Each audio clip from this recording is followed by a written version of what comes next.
अगर आपके सवाल में ये कहा गया है कि एक आपके पास मासलेस स्ट्रिंग है जिसका लेंथ r है,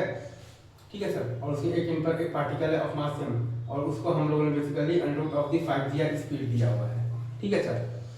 तो ऐसे केस में होगा क्या, हम लोग सबसे पहले तो ये देखते हैं। तो एनएलएम का इक्वेशन लिखेंगे t plus M V cos theta बराबर एम वी स्क्वायर भैया, और उसमें जब हम लोग करेंगे तो t बराबर 0 तो हमारे पास आ जाएगा तो v equal to under of the R G into cos theta,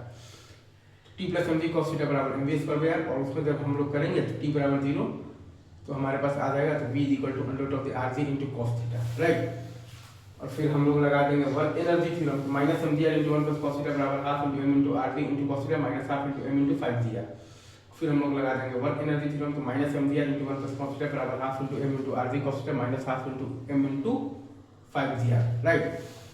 तो इन दोनों को सॉल्व करने से हमारे पास आ रहा है कॉस थीटा बराबर 1 आ रहा है, कॉस थीटा बराबर आ रहा है 1, मतलब कि थीटा बराबर आ रहा है हमारे पास 0 डिग्री आ रहा है, राइट सर। ये टू इन दोनों को सॉल्व करने से हमारे पास आ रहा है cos थीटा बराबर आ रहा है 1, क्योंकि थीटा बराबर आ रहा है 0 डिग्री, ठीक है सर। मतलब कि रॉड, मतलब रॉड नहीं, मतलब कि स्ट्रिंग जब आपका बेसिकली सबसे ऊपर जब पहुंचेगा ना तो उस पॉइंट पर आपके पास पार्टिकल के पास स्पीड क्या होगा, तो v is equal to under root of the G R, right sir. String जब आपका सबसे ऊपर वाले पॉइंट पर पहुंचेगा तो आपके पास स्पीड क्या होगा, तो v is equal to under root of the G R, और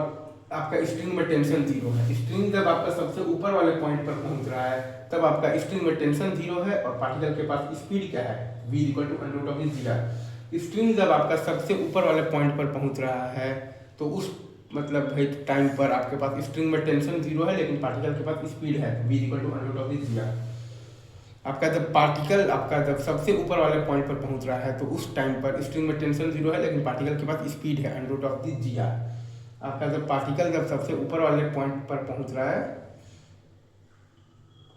तो उस टाइम पर स्ट्रिंग में टेंशन 0 है लेकिन पार्टिकल के पास स्पीड है under root of the G R. आपके पास जब पार्टिकल जब सबसे ऊपर वाले पॉइंट पर पहुंच रहा है तो उस टाइम पर स्ट्रिंग में टेंशन 0 है लेकिन पार्टिकल के पास स्पीड है under root of the G R.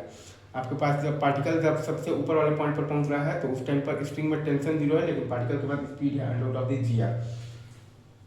ठीक है सर। ये आपका यू मीन आ जाएगा under root of the 5g R to complete the vertical circular motion, you mean आ जाएगा under root of the 5g R to complete the vertical circular motion. अच्छा, अब अगर हमसे कोई बोल दे कि ये आपने तो कैसे निकाला है, तो v is equal to under root of the G R, तो हम लोग लगाए हैं मतलब यहाँ पर वर्क एनर्जी थ्योरम, तो minus M G R into one plus cos theta बराबर half M V square minus half into M into 5g R. अगर हमसे कोई बोल दे कि ये आपने कैसे निकाला है, तो v equal to under root of the G R, तो हमने लगाया है वर्क एनर्जी थ्योरम, तो minus M G R into one plus cos theta बराबर हाफ एम तो वी स्क्वायर और minus half into M into 5g are.